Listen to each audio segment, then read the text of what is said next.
As we get closer to Endgame, let's take a look at some scrapped Marvel movies, and today we are looking at Edgar Wright's Ant-Man. Here we go. Crisscross. Oh, here we go, yo. Crisscross. Hey guys, and welcome to Crisscross Media. My name is Chris, and today we're looking at the scrapped script for Edgar Wright's Ant-Man. Yes, we got Ant-Man, but that wasn't the original movie we were going to get. And there is quite a tale and a journey to Edgar Wright's film, so let's just jump right into it. In the early 2000s, Edgar Wright and Joe Cornish had written a pitch for Ant-Man. This pitch would eventually end up in the hands of MARVEL Studios, just around the time MARVEL Studios was just getting their footing. Now, the skeleton of his pitch was basically like the film we got, but I'm going to go over the differences. To make it very black and white, his story was basically a heist film where an older Ant-Man, aka Hank Pym, would pass on the torch to a younger Ant-Man, aka Scott Lang. So Kevin Feige, you guys remember Kevin Feige, the president of MARVEL Studios, he was super impressed with Edgar Wright, and they were working back and forth on some scripts, and even showed off a little sizzle reel of how the tech and the fighting skills could be in Ant-Man if it were to work in a live-action film. And this blew everybody's minds. Now, for Edgar Wright's Ant-Man, Paul Rudd was always Scott Lang.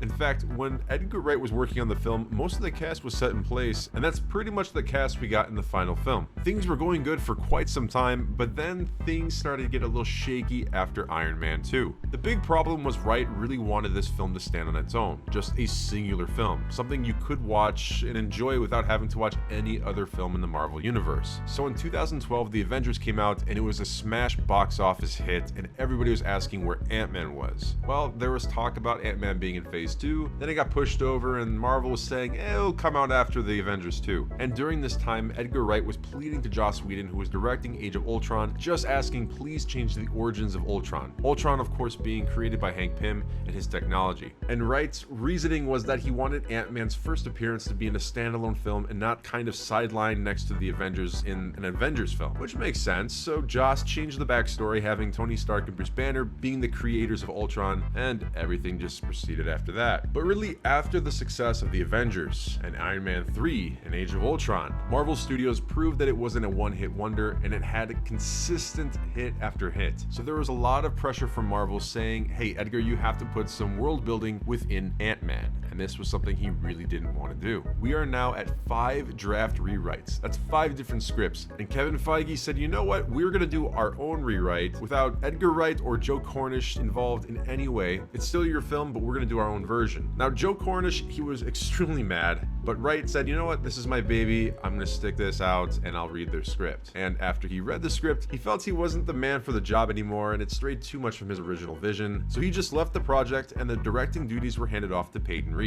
So what were some of the big differences that were in Edgar Wright's film that we didn't get in the actual version that was in theaters? Well, the intro of the film was drastically changed. Originally, we're going to have a young Hank Pym in the 60s with a very James Bond inspired mission to open the film, which this would have been awesome. Now, this was later changed to include characters from the MCU like Peggy Carter and Howard Stark. And yes, we got a younger Hank, but it was set in the 80s. And of course, the big James Bond intro was pretty much scrapped after that. Now, a positive thing that happened after the switch was the character of Hope, who was given a much larger role when the script was in the hands of Adam McKay and Peyton Reed. She explained that her role wasn't that substantial in Wright's version, and much later in the production process, she asked if she can have more depth through her character and even some action beats. Now, the biggest change I think was the third act, where Scott sacrifices himself for his daughter by shrinking himself into the microverse, and that idea came from Peyton Reed. He was the one who suggested the quantum realm, saying that it added a 2001 Space Odyssey or a Twilight Zone kind of vibe, and that's something he really dug, which ironically paved the way for the MCU. It added this whole other layer to the lore, and now is extremely important as we get closer and closer to the Avengers Endgame.